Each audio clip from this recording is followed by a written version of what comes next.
शहीदों की ज़मीं है जिसे हिंदुस्तान कहते हैं, शहीदों की ज़मीं है जिसे हिंदुस्तान कहते हैं। ये बंजर हो के भी बुज़दिल कभी पैदा नहीं करती। और ए खाके वतन तुझे मेरे तयम्मुम की कसम, ए खाके वतन तुझे मेरे तयम्मुम की कसम, तू बता दे जो ये सजदों के निशान कहते हैं। मैं ये कहना चाहता हूँ कि मैं मर जाऊँ तो मेरी अलग पहचान लिख देना, मैं मर जाऊँ तो मेरी अलग पहचान लिख देना, लहू से पेशानी पर हिंदुस्तान लिख देना। अस्सलामु अलैकुम वरहमतुल्लाह।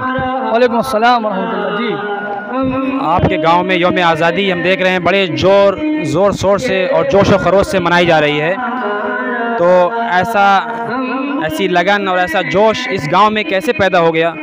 और लोग तो समझते हैं कि दुनिया और दीन ये दोनों एक साथ नहीं चल सकते, या दुनियादार जो होते हैं वो दीनदारों को हल्का समझते हैं, लेकिन यहाँ ऐसा कुछ देखने में नहीं आता। यहाँ तो स्कूलों से ज़्यादा, हम रास्ते में आए थे, यहाँ भी हमने बहुत से स्कूल देखे, वहाँ पे इतना जोश नहीं था और इतनी लगन नहीं थी। यहाँ मदरसे में आपके इतना जोश और इतनी लगन ये कैसे पैदा हुई? शहीदों की ज़मीं है जिसे हिंदुस्तान कहते हैं, शहीदों की ज़मीं है जिसे हिंदुस्तान कहते हैं। ये बंजर हो के भी बुज़दिल कभी पैदा नहीं करती। और ए खाके वतन तुझे मेरे तयम्मुम की कसम, ए खाके वतन तुझे मेरे तयम्मुम की कसम, तू बता दे जो ये सजदों के निशान कहते हैं। पीछे कई गैर मुस्लिम भाई मिलेंगे, उधर देखो वीडियो वगैरह बना रहे हैं, वो लोग भी आए हैं। हम लोग मोहब्बत से रह रहे हैं। मैं कहता हूँ खूब बहती है अमन की गंगा बहने दो, मत फैलाओ देश में दंगा रहने दो, हरे और भगवे रंग में मत बांटो हमको, मेरे छत पर एक तिरंगा रहने दो। मेरे भाइयों, मैं ये कहना चाहता हूँ कि मैंने इन बच्चों के अंदर जागरूकता पैदा की है। ये मैं आज 15 अगस्त है, आज हम 76वां यौम आज़ादी मना रहे हैं। मैं हर साल तकरीबन 3-4 सालों से पूरे गांव की गली गली में तिरंगे की रैली निकालता हूं, ताकि लोगों के अंदर ये जागरूकता पैदा हो कि हम 15 अगस्त 1947 में आज़ाद हुए हैं। बहुत सारे लोग हैं जिन्हें नहीं मालूम क्यों 15 अगस्त मनाया जाता है, लेकिन मैं जागरूकता पैदा कर रहा हूँ कि लोगों के अंदर जागरूकता पैदा तो मालूम हो उनको 15 अगस्त क्या है। बच्चों की रैली निकालते हैं। मैंने अपने बच्चों को बताया है कि तुम्हारे आबा और अजदाद का खून इस मिट्टी में शामिल है, तुम्हारे बाप दादा का खून इस मिट्टी पे गिरा है, फिर उससे हिंदुस्तान की फसल उगी है, उसी से हिंदू और मुस्लिम की जड़ें पैदा हुई हैं। इसी हिंदुस्तान में जो तुम्हारे बाप दादा का खून गिरा है, हिंदू और मुस्लिम दोनों ने मिलकर जो देश को आज़ाद कराया है, इस आज़ादी को, इस कुर्बानी को याद रखो, अपने आबा और अजदाद की कुर्बानी को याद रखो। लेकिन जो आज मुल्क के हालात हैं, मैं उस पर ये कहूँगा कि खूब बहती है अमन की गंगा बहने दो। इनकी तरफ कैमरा करो, ये मेरे भाई खड़े हुए हैं, इधर कैमरा करो, आओ इधर आओ, आओ। क्या नाम है भाई आपका? अनुरुद्ध पांडे। अनुरुद्ध पांडे। देखो ये हमारी रैली में आए हैं। अभी आपको पीछे कई गैर मुस्लिम भाई मिलेंगे, उधर देखो वीडियो वगैरह बना रहे हैं, वो लोग भी आए हैं। हम लोग मोहब्बत से रह रहे हैं।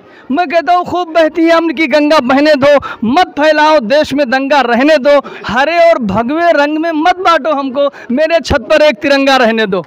मेरे भाइयों, 1947 में देश आज़ाद हुआ था। हमारे बुज़ुर्गों ने क्या इसीलिए देश को आज़ादी दिलाई थी, अपना खून पसीना बहाया था कि हम आगे चल के हिंदू मुस्लिम में लड़ेंगे, मंदिर मस्जिद पे लड़ेंगे? आए इसलिए हम नहीं आज़ाद हुए थे। हम इसलिए आज़ाद हुए थे कि हिंदुस्तान से गरीबी को ख़त्म करेंगे, जुल्म और तशद्दुद को ख़त्म करेंगे, बर्बरियत को ख़त्म करेंगे, नफ़रत को मिटाएंगे, इज़्ज़त और आबरू के साथ जिएंगे और दूसरों को जीना सिखाएंगे। इसलिए हमने देश को आज़ाद कराया था। और हमें दोबारा फिर वही जद्दोजहद करनी है कि हमारे बीच से, हमारे दिलों से नफ़रत निकले। देखिए, ईद मेरी त्यौहार और दिवाली आपकी त्यौहार है ना, लेकिन ये 15 अगस्त और 26 जनवरी ये ऐसा त्यौहार है कि ना तेरा है ना मेरा है, सब हिंदुस्तान का, सब हिंदुस्तान का है और सभी हिंदुस्तानियों का है नहीं है? मैं तो बहुत अच्छी बात है। देखिए मौलाना के अंदर जो शौक़ है और जो जज्बा है कौम को लेकर चलने का, वो साफ़ आया है, मौलाना की बातों से दिखाई दे रहा है। और यहाँ के बच्चों को देखकर, यहाँ के बड़ों को देखकर और यहाँ के गांव वालों को देखकर ऐसा लग रहा है। और माशाल्लाह यहाँ के हमारे जो साथी हैं, जो गांव वाले हैं, जो साथ देते हैं मौलाना का, जो मदरसे का साथ देते हैं, मस्जिद का साथ देते हैं, उनका बहुत बहुत शुक्रगुज़ार हूँ मैं कि उन्होंने मौलाना को बराबर कंधे से कंधा मिलाकर चलाया मौलाना को, और उनको आगे तक लेके जाएंगे इंशाल्लाह, और भी ज़्यादा इसको बारौनक बनाएंगे इंशाल्लाह। मैं तो भाई बहुत बहुत शुक्रगुजार हूँ कि मैं यहाँ पे हूँ। लोग मेरा कंधे से कंधा मिला के साथ दे रहे हैं, लोग दिलचस्पी ले रहे हैं। जिन लोगों ने आज के प्रोग्राम को मुनक़िद किया और सजाया और बनाया, मेरे शमीम भाई, शब्बीर प्रधान खां, वकील भाई, सप्पू भाई, इंसाफ भाई, अब्दुर्रब भाई, है ना, और कौसर भाई, और जो लोग भी इसमें शरीक थे, मैं सबका बेहद शुक्रगुजार हूँ। सबका मैं शुक्रिया अदा करता हूँ। जिनका नाम जानता हूँ उनका भी, जिनका नहीं नाम ले पाए उनका भी। मेरे मंसूर भाई सामने खड़े, ये इस मदरसे के ज़िम्मेदार हैं, इन्होंने ये प्रोग्राम मुनक़िद किया है। मेरे मदरसे का प्रोग्राम ख़त्म हुआ है। मैं ये कहना चाहता हूँ कि मैं मर जाऊँ तो मेरी अलग पहचान लिख देना, मैं मर जाऊँ तो मेरी अलग पहचान लिख देना, लहू से पेशानी पर हिंदुस्तान लिख देना। एक बार फिर हमको आज़ाद, एक बार हिंदुस्तान को फिर आज़ाद होना है। किससे? जात पात से, छुआछूत से, मजहब के भेदभाव से, मंदिर और मस्जिद के सियासत से, गरीबी और अमीरी के उठाव और चढ़ाव से। एक बार फिर हिंदुस्तान को आज़ाद होना है, बराबरी का दर्जा मिलना है, भाई बन के रहना है, नफ़रत की सियासत को ख़त्म करना है। जो नफ़रत फैलाना चाहते हैं, हम उनकी नफ़रत को अपनी मोहब्बत से बुझा देंगे और मिटा देंगे। मैं बहुत शुक्रगुजार हूँ मौलाना फजील साहब का कि वो आए और हमारे बच्चों का कवरेज किया और हमारे प्रोग्राम को कैच किया। मैं इनका शुक्रिया अदा करता हूँ। अब हमको गांव में रैली निकालनी है, उसके बाद फिर मदरसा वापस होना है। बहुत बहुत शुक्रिया। बस ऐसे ही तहरीकें शुरू होती हैं, ऐसे ही आगाज़ होता है हक़ का, और ऐसे ही नफ़रत मिटती है जब हम और आप मिलजुल कर खड़े होते हैं, बैठते हैं और मेहनत करते हैं। बस हम उम्मीद करते हैं कि इंशाअल्लाह ये सिलसिला ऐसे ही चलता रहेगा।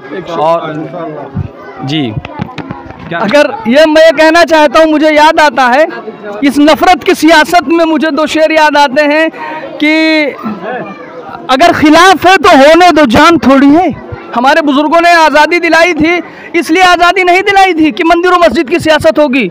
इज़्ज़तें, दलितों की इज़्ज़तें लूटी जाएंगी, मुसलमानों की इज़्ज़तें लूटी जाएंगी, जानों को बेजा हर चौराहे पर पाके मॉब लिंचिंग किया जाएगा, दूसरों की जानों के साथ खिलवाड़ किया जाएगा, गुंडे और लफंगे आज़ाद साड़ों की तरह घूमेंगे। इसलिए हम लोगों ने आज़ादी नहीं लिया था।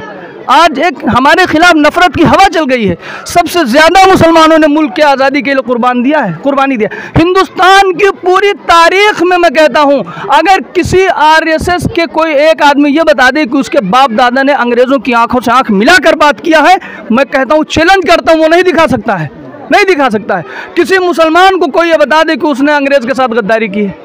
मेरे भाइयों, मैं कहूँगा अगर खिलाफ है होने दो, जान थोड़ी है, ये सब धुआं है, कोई आसमान थोड़ी है। और आज जो साहिब मसनद है कल नहीं होंगे। तिलकल अय्याम नुदाविलुहा बैनन नास।